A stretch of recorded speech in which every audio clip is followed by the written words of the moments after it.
Welcome to the podcast, Speaking to Influence, Communication Secrets of the C-Suite. I'm Dr. Laura Sicola, your host, founder of Vocal Impact Productions, and author of Speaking to Influence, Mastering Your Leadership Voice. My guest this week is Ossa Fisher.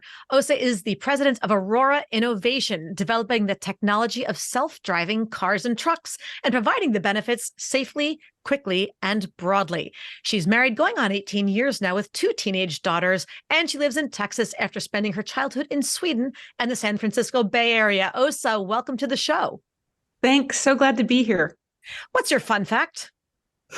I was born Åsa Gunilla Fredriksson in Stockholm, Sweden. The name Åsa is not familiar to many, but it is in fact a Swedish Viking goddess, one that likely rode the helm of ships. And it was when we came to America that my parents changed my name from Åsa to what it is now, Ossa. Makes sense. And, although I am glad you translated it for everybody else, because that original pronunciation was exactly what I was tempted to say, but I didn't want to confuse my audience, but I'm totally making that up. Thank you for the lesson, because I think names and languages are fascinating. So I always love those little pieces. And tell me if this is accurate for Sweden as well, but I was just in Denmark last month and I learned an important piece of Viking trivia. So for anybody else out there who needs some sort of like cocktail party trivia, that the Viking helmets never actually had horns. That is not true part of history. That was an addition by the German opera composer Wagner as part of his costuming, but that really wasn't part of any Nordic cultural Viking history. Is that true for Sweden as well? That is my understanding as well. It is a fun fact for Viking mythology and all the gods and goddesses that they had there as well. So no horns on the helmets. No, but the taxi driver we had who shared that piece with us said that Vikings only have horns on the helmets natively in Minnesota. For the football team. Maybe a few hundred years later. Yeah. Yes, exactly. Okay, so there's fun fact for everybody starting off. And with that, I'm not going to try to say it the original way without butchering it. So Ossa, tell us, what's your you had the fun fact, but give us your elevator pitch now. Tell us about Aurora. Aurora is developing self-driving technology that will allow trucks and cars to drive themselves. We have some of the foremost leading industry partnerships in transportation, FedEx, Uber Freight, Werner and Schneider, all on the commercial partner side, Volvo, PACCAR, and Continental on the manufacturing side. And together, we are all working to help make our roads safer and more efficient than they've ever been before.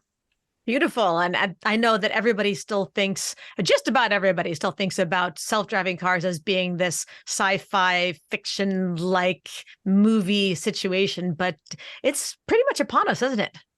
It is. It's already here. We're driving autonomous vehicles on the I-45 corridor in Texas every single day. We still have safety drivers in the car, but the trucks are absolutely driving themselves down the road without human intervention. And so we're a lot closer than people realize. That's amazing. Have you ridden in one? Oh, many times. I was just in one last week and actually was recruiting a candidate to join Aurora. And once he took the ride, he was sold and signed on the dotted line. So it's always a joy to expose people to the technology and the sophistication behind what we're doing. I have to imagine that's part of an interview process that most companies can't offer. Like, come ride with me and we'll chat in the back of my self-driving cars. If you're a tech geek and you love all that kind of stuff, or just love cars, love sci-fi, all that it's sort of hard to beat. That's a trump card that you've got in your pocket. It's a pretty good hook. It's worked every time so far. Nice. Now, what's something that you wish more people understood about your role, your company, or your industry? Yeah, I think the fact that we are ultimately aiming to put cars and trucks on the road that drive themselves, so there's no human driver behind the wheel, can make people nervous.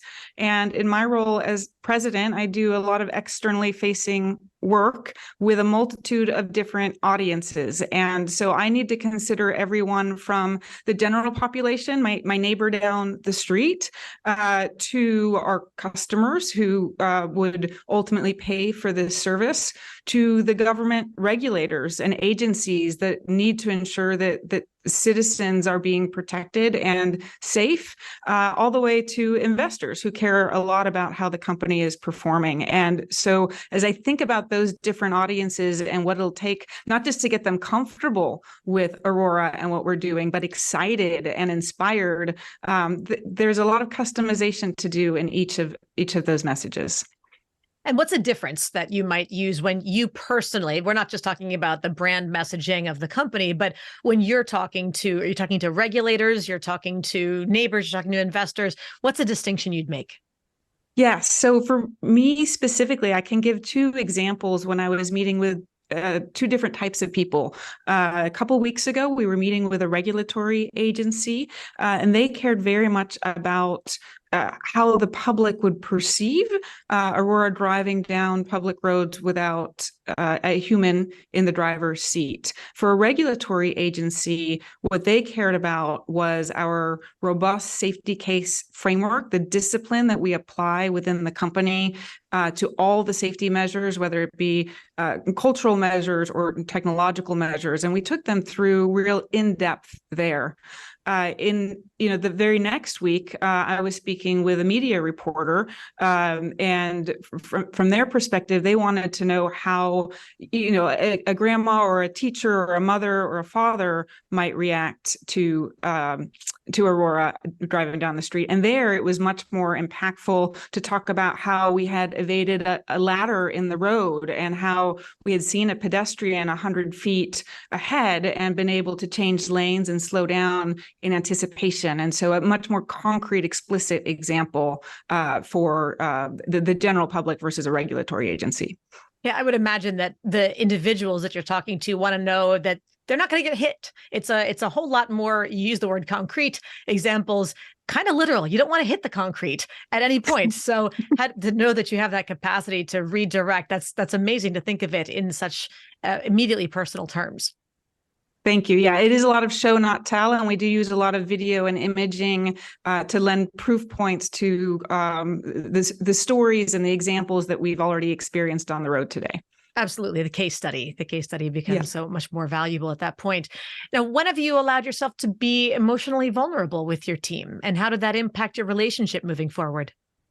Yes, this goes back many years to when I was a young mother and had a 3 and a 5-year-old at home. I was also a working executive. And I remember landing from Atlanta to Dallas. And on my phone, I had 2 missed calls and 2 voicemails from my daughter's pediatrician. And those voicemails basically said, do not pass go, do not collect $200, go straight to my office, pick up the x-rays, pick up your daughter, and go to this specialist. They need to see her today. It was quite a set of voicemails to pick up. I called my husband first, but then my second set of phone calls was to our chairman and CEO at the time, and to my team. And I basically said, even though I had a full day of meetings packed, I wasn't going to be there. And I'm normally someone who prides myself on having a plan B, even a plan C. And I had no such plan. I don't even remember what I said. I just spilled out the fact that based on these voicemails, there was anticipation that my daughter would have a rare form of bone cancer. That's what the previous doctor's appointments had been leading up to. And it's a lot like Maya Angelou says, people don't remember what you said or what you did, but they do remember how you made them feel. And in that moment, I felt so loved by my coworkers and by my boss. And I felt very much enabled to go and take care of my family and spend, it would be 24 hours with a specialist doing x-rays and different tests with my daughter, and know that work would be fine and that I was supported in my effort. The good news to how this story ends is it ended up being a false alarm. Oddly enough, it ended up being a very odd spider bite that had created sort of a yellow circle within a purple bruise that they thought had to do with the bone, but it didn't. And so I was able to return to work and normalcy. But there was certainly a moment of time when I wasn't sure if that was possible. And my take. No, please continue. Your take. Yeah. My takeaway as a leader is is to care for the human beyond the job, right? And my refrain is health and family come first always. And I want to pay it forward, because when I was treated like that, I was inspired to remain very committed to the company. I stayed there a number of years, and return the favor whenever anyone called me with a personal crisis like that. And I'm glad I was able to be honest and not try to hide behind a lens that nothing was wrong when really my world was falling apart. I can only imagine that after getting that series of voice messages, that it's almost like your brain just stops working. Everything else wipes clean. For me, there would be tunnel vision, and it doesn't matter how important everything else on the calendar is or was, because at that point, nothing else matters. You're ready to throw everything else to the four winds. And fortunately, it sounds like you had an amazing team that was ready to pick up the pieces and just let you do what you needed to do. That's kudos to all of them, and to your CEO for that, for being just so flexible and willing to accept that unquestioning. Yeah, I have a lot of gratitude for that, and I think it has helped shape me as a leader going forward as well. Yeah, that pay it forward when it starts from that strong point is, I don't know how anybody could turn around and give any less to their to the people who are working for them moving forward. Well, I think that is a great launch point for a 24-hour influence challenge. So how would you also like to speak directly to our audience and challenge them to take one step that they can complete within 24 hours to have more influence? Yes, I find that often, especially as we're growing in our careers, we want to speak up and be a voice in the room and have a perspective and have an answer. And that can have the unintended consequence of speaking more than we're listening. And I find that the best leaders actually listen a lot more than they speak. And so my 24-hour challenge is, when next time you're in a group setting, it can be a 2-person setting, but ideally more than that, and there's a lull in the conversation, hold your tongue, meaning don't say anything for 4 seconds, long seconds, 1,000, 1,000, and then spend time observing who is the first to speak and what is it they say. And I find it's interesting. Were you able to predict the next step? Did they continue the conversation along the same path? Did they twist the conversation or make it veer right or left? And could you have anticipated that? And the insight you get from whether you were able to predict it correctly or not is a good lesson for a leader in terms of how the conversation could have gone differently if you had actually stepped in and not let that person speak. So I find that's a great exercise. You can do repeatedly. It doesn't just have to be once in the next 24 hours, but often you learn more than you think by sitting quietly through that awkward moment. In the education space, that waiting period is what they generally refer to as wait time. And it's so hard because in those moments where in the US at least, we're not used to silence, not in conversation, that's certainly not in the workspace. So when there is that gap, it's so awkward, hence the term awkward silence. And there's almost this frenetic compulsion to fill silence at all costs. Nature abhors a vacuum. Same thing with the vacuum and sound, must fill silent gap, and to force yourself to hold back. And I'm so glad you suggested specifically counting the seconds in the sense of 1,000, 2, 1,000, 3, 1,000, 4, 1,000, because when there's that compulsion to fill silence, that feels like an eternity. And just to give someone else the opportunity to fill it, to see how hard it may be to refrain and restrain oneself from doing it. I love the challenge because it's so simple and it really only takes 4 seconds to complete the challenge. But boy, are those a hard 4 seconds when they happen. So did you have a chance to try this one for yourself? I do. And in fact, I often do it at the dinner table now at home because I find my teenage daughters are often monosyllabic. And so really waiting for them to fill the gap has proven to be probably some of the most insightful aha moments, but certainly at work as well. I find sometimes it's the quietest voices that actually have the most to say, and giving them an opportunity to speak up leads to some of the greatest insights that I've ever had professionally.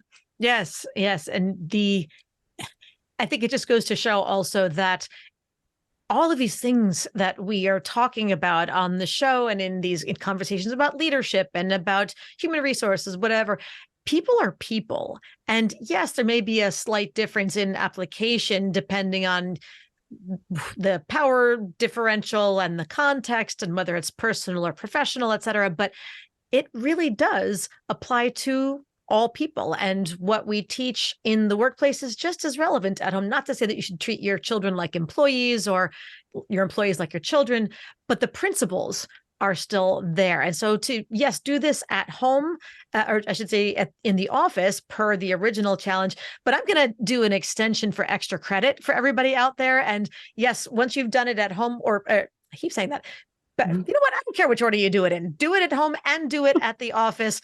It's a total of an 8-second challenge now. You got more than enough time in 24 hours to do them both. So figure out a way to have that 4 seconds of silence on the phone, at the dinner table, wherever it happens to be, personal and professional. So I'm piggybacking on Ossa's original challenge there. Is that okay, Ossa?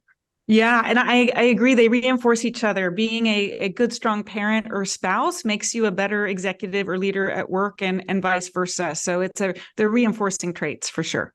Yes, I love it. Now, what is the most nervous that you ever got before a presentation or a speaking engagement? And what communication related lessons did you learn from that experience? Yes, this was very, very early in my career. I was an analyst at Goldman Sachs, and we were incredibly busy. And so I got some opportunities to present in ways I probably wouldn't had the firm not been as busy as it was. And so we walked in to the CEO's office. The CFO was there. There's probably 3 people from the client side, me and my manager. And he turns to me. He's like, "Okay, well, go read out on your work." And one, I was a little bit unprepared. But 2, I was nervous by the titles. I was probably 22 years old, and these were people 2 decades older than me.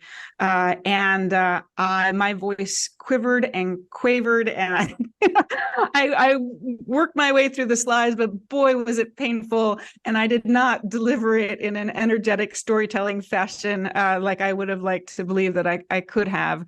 And walking out of the room, my manager is still one of my favorite people, said, "Oh, you seem like you've done that a million times before." And it was such an over-the-top compliment that we both burst out laughing.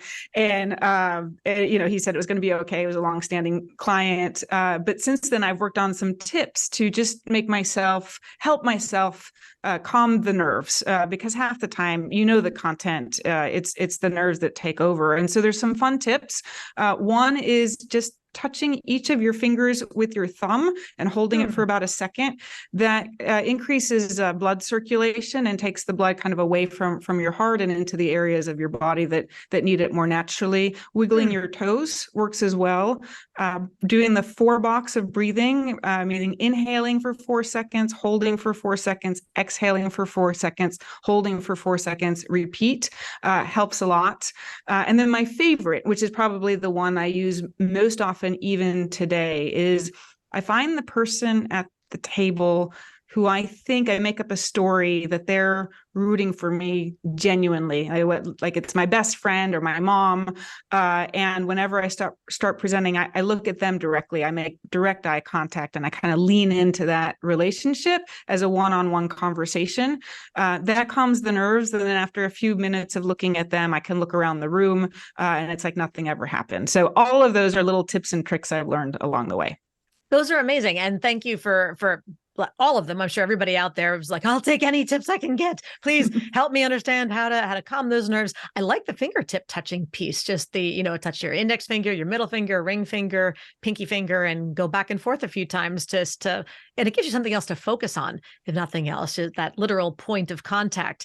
So that's a fun one to redirect yourself as well. And, the fact that you mentioned specifically the idea of pick a person and imagine that they're rooting for you. I have to tell you, and everybody out there, they are rooting for you, whoever they are. They may not be your mother or your brother or somebody else that you've ever met before, But the beauty is that we have this narrative in our mind that, oh my gosh, they're out there judging me. They're like a stereotypical high school English teacher with a red pen waiting to bleed all over my essay. And the fact is, they're not. Everybody in that audience wants you to kill it. They want you to be successful. Because that means that they got a good experience out of it. Nobody wants you to fail. If they feel like you're struggling or you're nervous or something, that just makes them feel uncomfortable. So they really, really, really do want all of you out there to succeed. Every single person is rooting for you, unless they're that kid who just needs somebody else to fail so that they feel better about themselves because they never got past being the junior high school bully. But we don't care about them. We're not interested in making their lives easier. Just know that the rest of the room is really rooting for your success. So there's my little public service announcement for the day. Any final thoughts on that, Ossa? I agree wholeheartedly. I think people really do want to see other people be successful, especially when it comes to public speaking, right? That's what makes a good show, is a successful public speaker. And if we can just allow our nerves not to get in the way, we tend to deliver pretty well the content that we already know. Yes. And you've been asked to speak because you're the expert on the topic. The belief is that you have something to share. So just share what you got. That's why they're there, to receive what you have. Oh, so tell me about a time when you needed to inspire others. Sure. This dates back to college. I was an undergraduate at Yale University, which is in New Haven, Connecticut. And if you know New Haven, Connecticut, at least back in the 90s, it could be a pretty tough city, especially if you're outside of the university campus. And at the time, I had volunteered to be part of Yale Model Congress. That is, for those of you who aren't familiar, a conference that college students put on for high school students. So I was the college students, and we're putting on a conference for high schools all across America to come to Yale and pretend as if they were congressmen and women.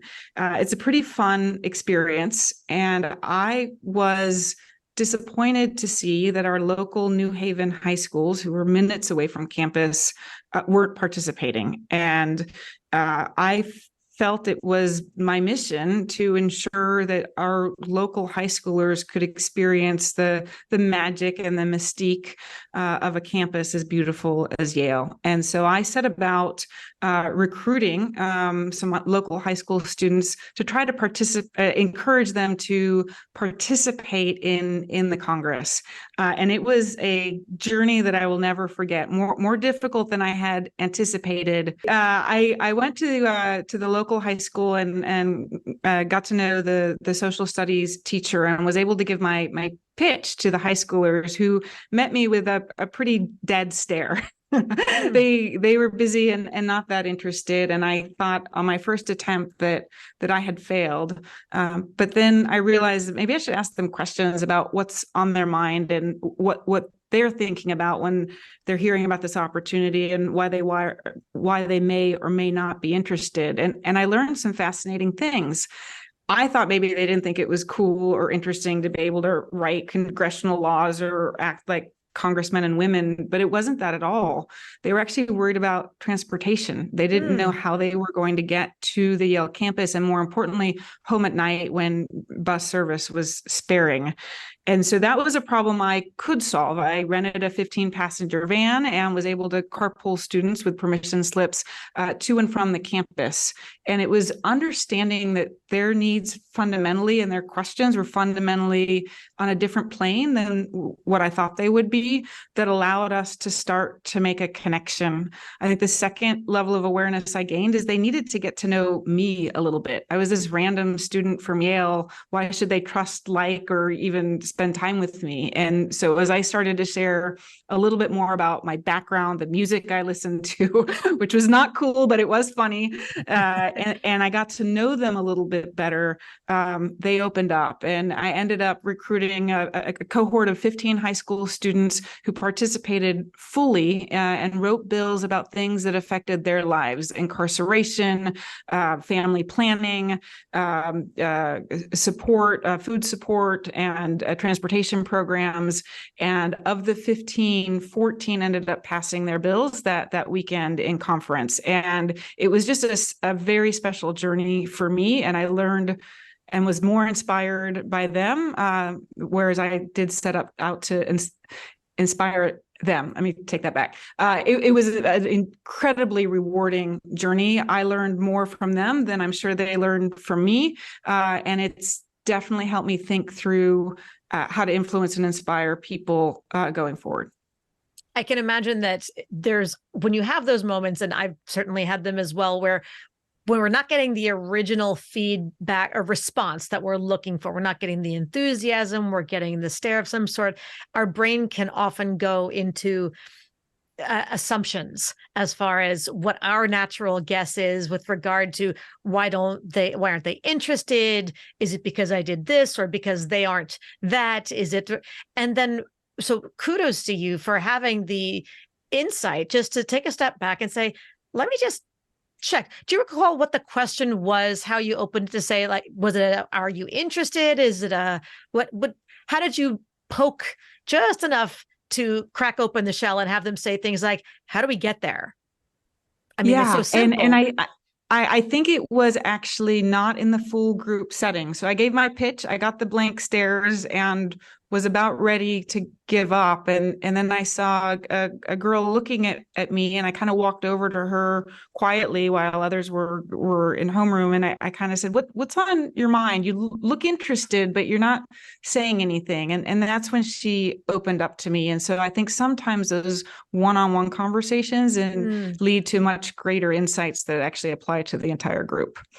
And it is funny, isn't it, how often people, whether they're more habitually the quiet ones or not, are willing to ask the question, just not in front of anybody else. And whereas we may think that that's something that's typically, okay, sure, when you're a child, or you're in class, you don't want to embarrass yourself in front of your classmates. I can't tell you how many professionals at very high levels are still very much in the, I'm willing to ask a question, but not in front of others. And so to give them that opportunity to even invite to the group, if you have questions and don't want to ask in front of others, here's how to reach me afterwards. Come to my door, shoot me an email. Here's my phone number. Here's my Slack. Here's whatever it happens to be. Oh my gosh, the number of people who will queue in line afterward because they do want to ask the questions, just not publicly. And people like you and me may not understand why. Just ask the question. Who cares? Doesn't matter. The fact is, they care.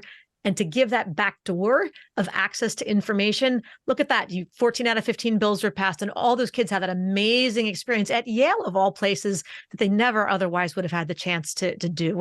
Kudos to you for finding that little backdoor key. Thanks. It's an insight that I've carried with me for years afterwards. So lots of great ideas here. How about the it factor? Tell me about a time when you've interviewed a candidate for a leadership role and just thought, wow, that person really has it. What was it? And how did you recognize it? Yeah, it happened to me very recently. And I remember as I interviewed him, I thought, this guy was born to do the job. And I reflected on what made it so obvious that he was born for this position. And I think it's a combination of factors. It always is. He showed passion and energy for the work itself, right? This was not about getting ahead in his career or achieving some milestone. This was about really loving what the work itself was going to do. The second was a real servant leader mentality, putting himself second and the team and the mission first. I admire that in a lot of people. I aspire to it myself, but being humble in that regard, that we are living in service of others, really spoke to me. And then just a depth and breadth of perspective, could speak eloquently across a range of topics and enjoy doing it, right? So somebody who is in their element, serving others and enjoying life for the ride that it is, I think those people bring the it element in my mind. I love that. The nature of not just the servant leadership. Lots of leaders know, okay, I'm supposed to put my team first, not supposed to talk about I, but finding that balance, of course, because you are interviewing for a job, at which point I am hiring you. I'm not hiring your team. So we do need to hear some of that. But the relationship that you are able to clarify about how you connect with your people. I think that's really amazing. And the best part of the answer for me was the caveat of, and enjoy doing it. Did you have fun with this, or did you feel empowered? Were you proud of them? Is there emotion behind it? How do you connect with that? I think we forget that. We get, especially in interviews, it's high stakes. We're nervous. There's a lot of pressure, a lot riding on this, and we forget to let our personality show up. And if you show what brings joy in that story, in that relationship, in that success, in that experience, I think that's just as compelling as what was being shared in the stories. Am I interpreting that correctly? Absolutely. And I often ask candidates what gives them energy, and because I find that the best careers, jobs, roles in life, they don't even need to be paid roles. They are the activities and the functions that give us energy. And it varies for every person. But boy, what a gift when your job gives you energy. And that's why you're doing it, beyond the title or the paycheck or the press that follows. It's really the energy that it gives you to live life in a more meaningful way. That's so much more a valuable follow-up question. What gives you energy, as opposed to what do you like to do, or something more generic? But I think you have to think a little bit more deeply. I certainly would have to think more deeply if I said, what gives me energy, as opposed to what do I enjoy? What are my favorite parts of the job, or something more generic that way. So we all know that there's been a time that we've wanted to ask somebody for something, but we just didn't have the courage necessarily to pull that trigger. What's a time that you really wanted to make the ask, and how did you finally decide to do it, and why? How'd it go? I'd been married to my husband 2 or 3 years at the time. We didn't have kids and we're looking for our next adventure. And we decided on a lark that we wanted to move to Singapore. On a lark, sure. Just spin the globe, close your eyes, points. Singapore sounds right, good. right. So it sounded really good on a Saturday night, and then on Monday morning we looked at each other and said, "Are we really going to try to do this?" And we did want to do it, but to your point on making the ask, it didn't feel that easy. Both had different careers in different industries. I was in consulting at the time, and there was a relocation program with my company. But it was not as easy as, here's the date and here's the location, please send me now.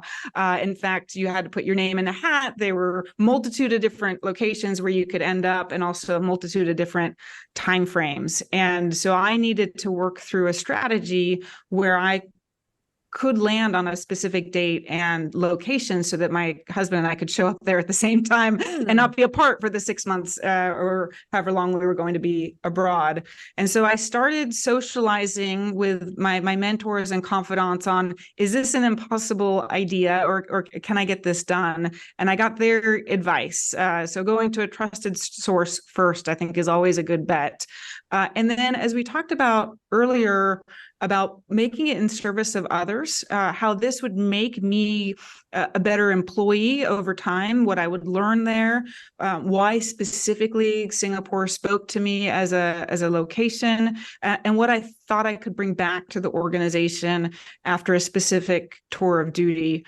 And then one really, really tactical thing that people commended me on for months, if not years later, because you're not technically allowed to pick your location, you're supposed to force rank 100 points across 3 different locations. And so some people would put 50 on their first, then 30, then 20, but generally there was sort of a ranking. And what I did is I put 98 points on Singapore, 1 point on the second location, and 1 point on the third location. And the people that evaluated my application said they'd never seen anything like that. They thought it was pretty bold, but it also made a statement because I basically said, I'm not going if it's not Singapore. And ultimately, all of those factors came together to work in my favor. I had mentors supporting me. I had the organization understanding that I wanted to do this as a growth and development opportunity. And then I stack ranked my chips where I could. So all of that worked. Well, it seems like it. And I can't really think of a more logical option, because it wasn't like they were saying, okay, so we're ready and we're looking around and we've decided we want to send you abroad for this purpose. We'll give you a few options, but so let us know of these 3, which ones you like and in what way. You're saying, I want to go to Singapore. If you're not going to send me to Singapore, we can end the conversation now. So don't give me this dumb question about what are my backup answers. My backup answers are I'll work out of my living room or I'll work out of my bedroom, but those are my backup choices. So we're not I think you made the point very clearly and unambiguously. So good for you for having the chutzpah to ask for the move in the first place and say, here's how it's going to work. These are the two choices. And it's bold, but it's like, let's not waste each other's time. If you don't want to take me where I want to go, why are you going to go through all the hoop jumping to send an employee to someplace they don't want to go and you don't technically want them to go either? So let's don't get silly about this, so to speak. Yeah, I guess I knew my walk away. You make it sound easy, but it was pretty nerve-wracking at the time. I didn't want to create a reputation for myself that I was overly demanding, right? So it was a fine line to walk, but I ultimately ended up staying. This is Bain & Company for almost 10 years and was a partner when I left. And so to the point of paying it forward or returning the gratitude that you receive or returning the favors that you receive in gratitude, it certainly worked. And I remained a very loyal employee for a very long time. And you set a bar at a very new level as well, which is terrific and exciting for new people to watch and learn from. And so now finally, what's something you do to create a little bit more fun for your organization? Yeah, this one's silly, but I enjoy it very much. There are, GIFs and memes out there that kind of help lighten the mood and help us not take ourselves so seriously. And so I often like to, Slack people, a Giphy image or something like that, just to stay lighthearted. I will say the first time you do that in an organization, it can be a little bit nerve-wracking on how is this going to be received, but ultimately allows us to laugh at ourselves, keep that spirit of humility, and realize that while we're doing very, very tough things, we can have fun with each other along the way. So if you see a GIF from me or a meme, please know that it's incredibly well-intentioned, and I'm just trying to build the relationship at a different level. I think it's so important that we add a little bit of fun energy throughout the day on different levels. It's in no way, shape, or form indicating that we don't take our jobs, our content, or anything else seriously. We certainly do. We just don't take ourselves too seriously. And having a little bit of fun energy just gives a little bit of an adrenaline boost throughout the day on the positive level, a little rocket fuel to get through the rest of the afternoon and from day to day. So I think that's terrific. What's the best meme or Giphy or something that you've the most fun one that you've sent or received? Oh, good question. We just kicked off peer reviews here at Aurora, and so a peer and I agreed that we would review each other, and so we sent each other some gifts. One from The Office, in terms of how to deliver a really horrible peer feedback, and the other a sort of a feedback meme of four women going around the table giving pretty aggressive feedback to each other as sort of just a way to lighten the mood on what it sometimes feels like to receive feedback from a peer or otherwise. Sure. And of course the tongue-in-cheek version of note to self, here's what not to do, in case the little gremlins inside each one of us might have slid at all towards any of those directions. Sound advice, to say the least. Also, this has been a lot of fun. Thank you so much for joining us today. How can people learn more about you and Aurora? Thanks so much for having me. It's been a blast. I would encourage people to go to our website, www.aurora.tech. If you're interested in working with us, we have a lot of job openings, and so it's aurora.tech/careers. You can also follow us on Twitter or LinkedIn. We're pretty easy to find there. I guess Twitter is now X, so X might be the right location nowadays. And we look forward to hearing from you. Please follow our journey. It's an exciting one. It certainly is. And I'm going to encourage everybody to take you up on that offer. If you're looking for a new career opportunity, check it out. And of course, we'll put all those links in the show notes so that you never have to worry about where to find it. Ossa, thank you so much for joining us today. It's been a lot of fun. Thank you. And to everybody else out there, thank you for tuning in. As always, don't forget to subscribe so you never miss an episode. And don't forget to give us a 5-star rating on Apple Podcasts, Spotify, or your podcast platform of choice so we can help even more people increase their confidence, presence, and influence. And of course, don't forget to download my free guide to equipment recommendations for virtual influence, including my picks for microphones, lights, and more at speakingtoinfluence.com. I'm Dr. Laura Sicola, and you're listening to Speaking to Influence, Communication Secrets of the C-Suite. Hi, everyone. This is Dr. Laura Sicola, and I want to sincerely thank you for listening to the Speaking to Influence podcast. If you love listening to these episodes as much as I love bringing them to you, be sure to subscribe so you never miss an episode. And please go to iTunes right now to rate and review our podcast in order to help us expand our reach so even more people can master the 3 C's to command the room, connect with the audience, and close the deal. Thanks for listening to Speaking to Influence, Communication Secrets of the C-Suite, the show for leaders who want to speak with impact. The hosts, producers, owners, and media distributors of the show make no guarantees that the strategies and information discussed will result in profit or other success and may result in losses. The opinions and statements of the hosts and guests do not necessarily reflect the opinions of the owners, staff, managers, broadcasters, or sponsors of the show. No medical or psychological therapy or personal or professional wellness or relationship advice is offered in the show. You are advised to seek counsel on matters related to your health, family, relationships, job, or other business and legal matters from licensed advisors in those areas prior to making any changes in business or lifestyle. No information provided may be suitable in your situation. As always, take responsibility for the decisions and actions you take, including the reactions they may make in your work, family, health, and life.